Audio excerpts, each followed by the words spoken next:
ჩვენ გვაქვს საშუალება რომ ნახოთ ასევე რა ხდება სარფში. სარფის საბაჟო გამშვებ პუნქტზე, სადაც ჩვენი კორესპონდენტი უკვე რამდენიმე საათია მუშაობს. მერაბ წულუკიძეს ვკითხოთ, როგორ განვითარდა მოვლენები საზღვართან.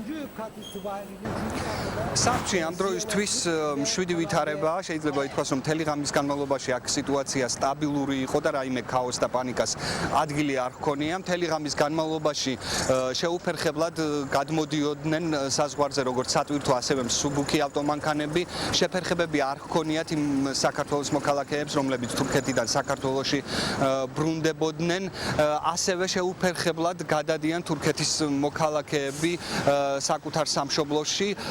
საკმაოდ ბევრი იყო დღეს მათი რიცხვი. ამ დროისთვის გადამსვლელთა რაოდენობა შედარებით ნაკლებია. შეფერხებები არის მხოლოდ საქართველოს მოქალაქეებისთვის, რომლებსაც უნდათ თურქეთის ტერიტორიაზე გადასვლა.